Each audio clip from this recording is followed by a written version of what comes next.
Thank you, Dr. Burden. That was amazing.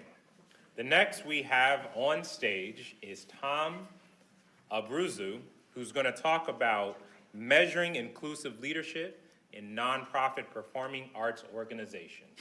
Tom Abruzzo, everyone.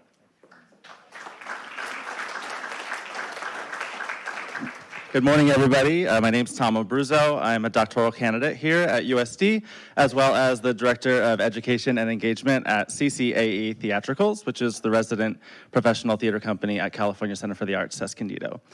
And I research inclusive leadership. And I'll start by saying that inclusive leadership is undoubtedly something to strive for in most organizations, and yet little is really known about what constitutes effective inclusive leadership, and that's true in my sector, which is the nonprofit performing arts sector. This sector definitely provides a lot of public good, and it has some problematic roots in its formation in terms of privileging a dominant social class when it was formed over others.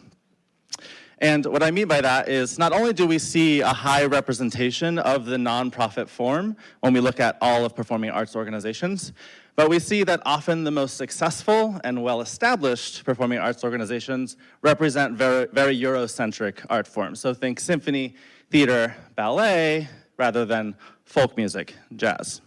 And historically and politically, this really is a function of 19th and 20th century white, urban, upper-class elites who had access to the nonprofit form, pouring philanthropic dollars into the art forms that they loved the most. And though the faces of arts leaders are a little bit more diverse today than they were when the sector began, that social stratification still exists when we see that most of the folks running arts organizations still identify as white. So that to me makes the sector a particularly good place to not only research but practice inclusive leadership. So one of the leading frameworks of inclusion situates it as a paradox between uniqueness and belongingness. But let's first take a second to think about what paradox is. Blue tells the truth and orange tells lies. Think about that for a second. These two things can't both be true at the same time.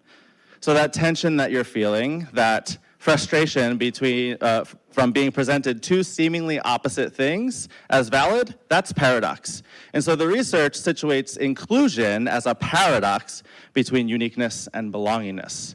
And so what that means is that inclusion is not just uniqueness and belongingness, but it's the paradoxical tension between the two.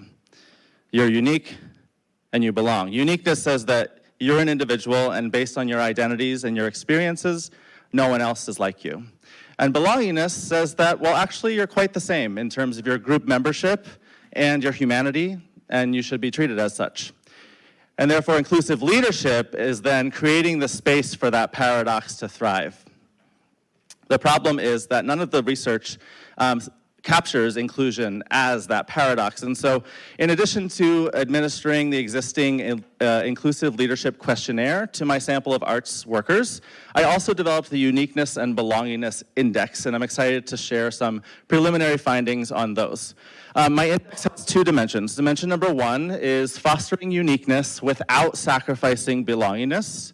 And then dimension number two is almost the opposite, fostering belongingness without sacrificing uniqueness. So in the first one, letting individuals feel like they are individual and unique, and that they still belong to a cohesive team. And then dimension two, creating cohesive teams without sacrificing individuality.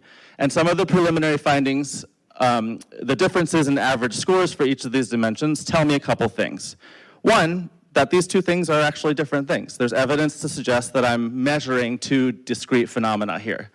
And the other thing is it tells me that as a sector, we're doing one of these things a little bit better than we are the other. So we are letting individuals be themselves without sacrificing their team cohesion a little bit more effectively than we are at creating teams without sacrificing individuality. And that is consistent with the research that says that in order for someone to feel safe enough to be themselves, they need to first feel like they're part of a team and that they belong.